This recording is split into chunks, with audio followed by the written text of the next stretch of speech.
बदलिब भाग्य आसिब सुख कहीं घरे फुटी दिव्य फूल ब्रह्मकमल कथारे अछि जहा घरे ब्रह्मकमल फूल फुटे तार भाग्य बदली जाए सबु दुख चली जाए और सुख समृद्धि फेरी आसे। तेणु भास्कर तांको परिवार पड़ोशी और ग्रामवासी मध्य खुशीर लहरी खेली जाइछि। प्रियंवदा ओझा 2.5 वर्ष होलानी रही भड़ा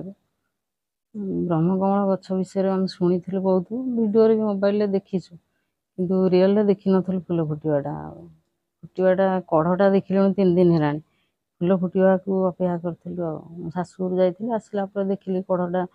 टिके बड़ हो जो आकार देखिए पारादीप विश्वकर्मा देखिक आस देखला बेलू फूलटा फुटी जाइए देखी बहुत खुशी लगे भाई की खबर देलु जे फूलटा फुटी तार भाई को फोन कली हजबैंड को कहली फोन कली भाई टे बिजी थे बोधे उठेले भाउज को कहली भाउज आसिक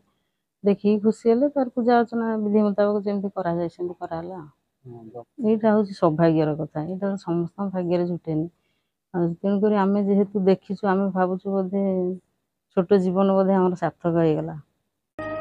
अन्यपटे बंदर नगरी एबे देवशिल्पी विश्वकर्मा पूजा को नहीं चलचंचल थिबा बेले देवशिल्पी आगमन समय घरे फुटी ब्रह्मकमल फूल जहाकु नहीं पारादीप रंगियागढ़ ग्रामर भास्कर चंद्र राउत परिवार रे खुशीर माहौल सृष्टि होइछि। एही फूल को देखिबा पई लोकों भीड़ मध्य देखिबा को मिलिछि। गत किछि दिन तळे एही गछरे कढ़ होइतिबा परिवार देखिथिले किंतु काली रातिरे विश्वकर्मा पूजारू फेरी देखिले घरे फूल फुटी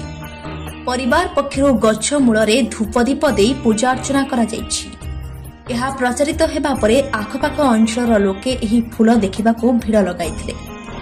तेबे एही फूल को आज सकाळ ब्रह्म मुहूर्त रंगियागढ़ स्थित जगन्नाथ मंदिर महाप्रभु श्री जगन्नाथଙ୍କୁ अर्पण करा जाइछि।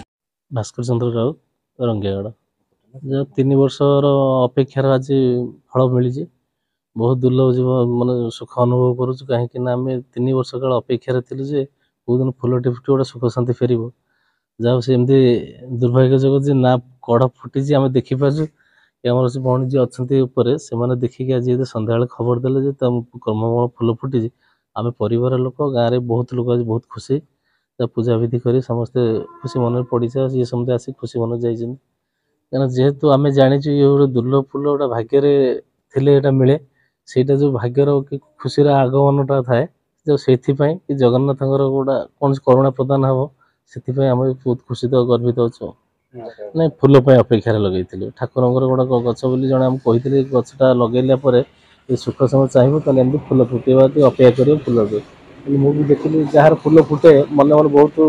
अनुभव कर आम कौन आम कि पाप जम कर फूलटा फुटनी कि आज गोटे खुशी खबर पाइल फूल फुटवर आम से दिन आज भी बहुत